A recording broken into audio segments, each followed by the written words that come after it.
إذا لم يكن هناك خبز للفقراء دعهم يأكلون كعكا هي واحدة من أشهر العبارات التاريخية على الإطلاق. يا لها من عبارة متغطرسة. التصقت هذه العبارة بالملكة الفرنسية الأشهر في التاريخ ماري أنطوانيت، زوجة لويس السادس عشر ملك فرنسا. يحكى أنه بينما عانى الآلاف من جموع الشعب الفرنسي من الفقر في ظل ثراء وبذخ عاشه الملوك والأمراء، أوضح المسؤولون لزوجة ملك فرنسا لويس السادس عشر الملكة ماري أنطوانيت مدى المعاناة التي يعيشها الفقراء في دولتهم، وانتشار المجاعة وتفشي الفقر بين الفرنسيين، والتي وصلت بهم إلى حد عدم قدرتهم على شراء الخبز. لتجيب الملكة والعهدة على الراوي قائلة: إذا لم يكن هناك خبز للفقراء دعهم يأكلون كعكا. وهي العبارة التي يشار إلى أنها أغضبت جموع الشعب الفرنسي وعجلت برحيل الملكة وزوجها عن الحكم عبر قيام الثورة الفرنسية التي لم تكتفي بتنحية الملكة، بل وقامت بإعدامها جزاء لغرورها واستهتارها بآلام الفقراء.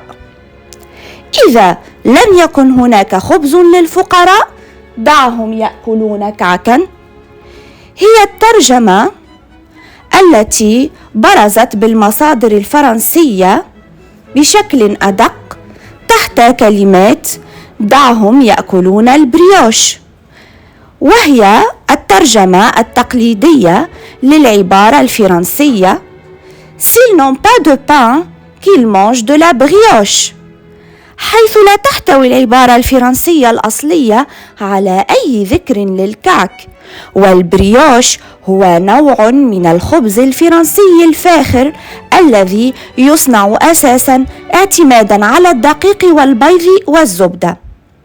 كان خبز البريوش آنذاك طعاما فاخرا، مما يعكس إما تجاهل الأميرة للفلاحين أو فهمها السيء لوضعهم إذا لم يكن كلاهما.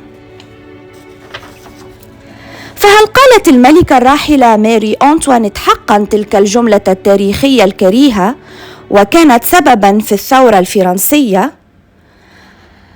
تبرئة الملكة الفرنسية ماري أنطوانيت من ذكر تلك العبارة المسيئة التي التصقت بها منذ سنوات القرن الثامن عشر وحتى بدايات القرن 21 دون سبب واضح.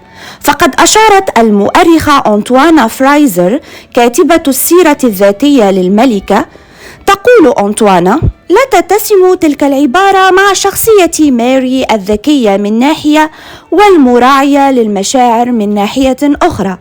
فبينما كانت الملكة الراحلة تعيش في بذخ لا يمكن إنكاره، كانت كذلك تنفق الأموال على الفقراء وتساعدهم من حين لآخر.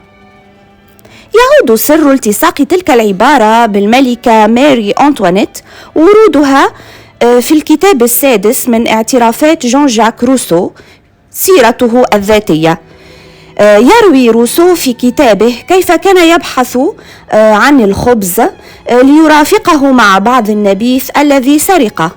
كان يشعر بأناقة شديدة في ارتداء ملابس خباز عادي، وتذكر كلمات أميرة عظيمة: إذا لم يكن هناك خبز للفقراء دعهم يأكلون كعكا. لم يسمي روسو اسم الأميرة العظيمة، وربما يكون قد اخترع الحكاية لأن الاعترافات لا تعتبر واقعية بالكامل. أطلقت على الملكة ماري أنطوانيت عدة ألقاب في فترة حكمها، مثل ملكة الترف والأناقة وأجمل جميلات القرن الثامن عشر. فمنذ أيامها الأولى في قصرها الملكي كانت شغوفة بمواكبة أحدث صيحات الموضة ووضع تصميمات جديدة. تعد الملكة ماري أنطوانيت من بين الشخصيات الأكثر اعتباراً ورمزية في تاريخ قصر فرساي.